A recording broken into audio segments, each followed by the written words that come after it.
ఈరోజు మనం శివరాత్రి విశిష్టతను తెలుసుకుందాం.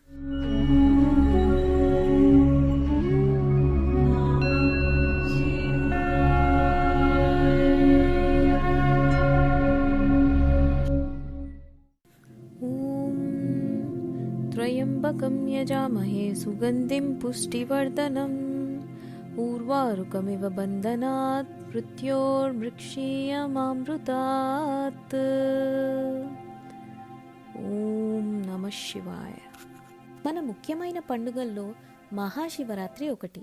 ఏటా మాఘ బహుళ చతుర్దశి శివరాత్రిగా జరుపుకుంటాం. ప్రతి నెల కృష్ణ చతుర్దశి మాస శివరాత్రి. ఆ వేళ కూడా ప్రార్థనలు చేసినప్పటికీ మహాశివరాత్రి మరింత ప్రత్యేకమైంది. దీన్ని అత్యంత విశిష్టమైనదిగా, పరమ పవిత్రమైనదిగా భావిస్తారు. శివరాత్రి రోజున ఉపవాసముండి జాగారం చేస్తే పాపాలన్నీ నశిస్తాయని, పుణ్యం వస్తుందని భక్తుల నమ్మకం. ఉదయాన్నే లేచి తలస్నానం చేసి పూలు ఫలాలతో శివుణ్ణి పూజిస్తారు. ఈ రోజున ప్రతి దేవాలయము కిక్కిరిసి ఉంటుంది. ఇక శివాలయాల సంగతి చెప్పనవసరం లేదు. ఇసుక వేస్తే రాలనట్టు భక్తుల రద్దీ కనిపిస్తుంది. అభిషేకాలు, పూజలతో పరమశివుణ్ణి ఆరాధిస్తూ ఉంటారు. భక్తుల పాలిట కల్పతరువైన శివునికి ఈ విశిష్ట దినాన రోజంతా ప్రత్యేక పూజలు జరుపుతారు. రాత్రి కూడా దేవాలయాలు తెరిచే ఉంటాయి. పూజలు, భజనలతో శివనామం మారుమోగుతుంటుంది. ఈ పర్వదినాన లింగాష్టకం, శివ పంచాక్షరి స్తోత్రం చదువుకుంటే మంచిది. దీపారాధన చేసి భక్తి ప్రపత్తులతో రుద్రాభిషేకం చేస్తారు. శివపార్వతుల కళ్యాణం చేస్తారు. రోజంతా పరమేశ్వరుణ్ణి ప్రార్థనలతో, చింతనలలో గడిపి రాత్రి జాగారం చేస్తారు. శివరాత్రి పర్వదినానికి ఉపవాసం, జాగారం ముఖ్యం. శ్రీకాళహస్తి, హనుమకొండ, వేములవాడ, ఇంద్రకీలాద్రి, శ్రీశైలం, మహానంది, కీసరగుట్ట, ద్రాక్షారామం, భీమేశ్వరం, క్షీరారామం, కాళేశ్వరం వంటి అనేక శైవ క్షేత్రాల్లో శివరాత్రి మహావైభవంగా జరుపుకుంటారు. ప్రతి శివభక్తుని హృదయంలో వేదనాదాలు, ఋత్విక్ మంత్రాలు వినిపిస్తాయి. ప్రతి ఎదలో శివనామం ప్రతిధ్వనిస్తుంది.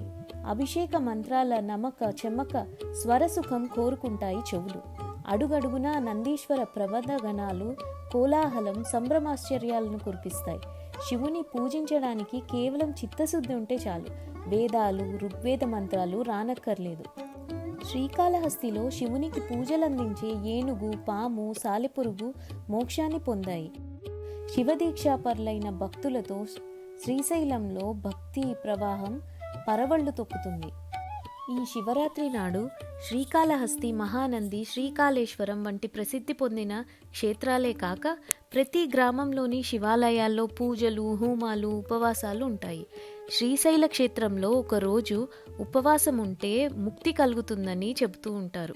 ఆఖరికి పాపాత్ములు కూడా శివరాత్రి రోజున అనుకోకుండా నియమాలు పాటించినా సరే ముక్తి లభిస్తుంది అని అంటారు. గుణనిధి కథ ఇందుకు సాక్ష్యం. ఇప్పుడు ఆ గుణనిధి కథ విందాం. భక్తులంతా పూజల్లో, ఉపవాసాల్లో మునిగి ఉంటే అదే సమయాన గుణనిధి గుడిలో ప్రవేశించి అపహరణ కోసం ఎదురు చూస్తూ రాత్రంతా జాగరణ చేశాడు. క్రమంగా చీకటి పెరగడం వల్ల ఏమీ కనిపించక అక్కడ గుడిలోని ప్రమిదను సవరించి వెలుగు కోసం చమురు వేశాడు. అక్కడ అంతకుముందే నివేదింపబడిన ప్రసాదాన్ని ఆకలిగొన్న గుణనిధి స్వీకరించాడు. సమయం చూసి దొంగతనం చేసి పట్టుబడ్డాడు. కానీ అందరూ మేల్కొని కొట్టడం చేత చనిపోయాడు. అంతలో శివదూతలు, యమదూతలు వచ్చారు. అక్కడ వాదోపవాదాలు జరిగాయి. గుణనిధి చెడు ప్రవర్తన కలవాడని, పాపాలు చేయడం వల్ల నరకలోకానికి తీసుకుపోతామని దూతలు వాదనకు దిగారు. శివదూతలు అతడు శివభక్తుడు, రాత్రంతా జాగరణ చేశాడు, దీపారాధన చేశాడు, దేవుని ప్రసాదం స్వీకరించాడు, భజనలు, కీర్తనలు వింటూ జాగారం చేయడం వంటి సుకృతాల వల్ల చోరునికి ముక్తి లభించిందని వాదించి శివ సాయుధ్యం ఇప్పించారు. కనుక శివరాత్రి జాగరణ మానవ జీవితాలను, కష్టాల నుండి పరిహారం చేసి ముక్తిదాతగా వరాలను కురిపిస్తుందనే నమ్మకం కుదరడం వల్లనే ప్రతి శివాలయంలో శివరాత్రిని అతి పవిత్రంగా, భక్తి తన్మయత్వంతో జరుపుకుంటాం. అది సంగతి. శివరాత్రి మహత్యం అంతటిది.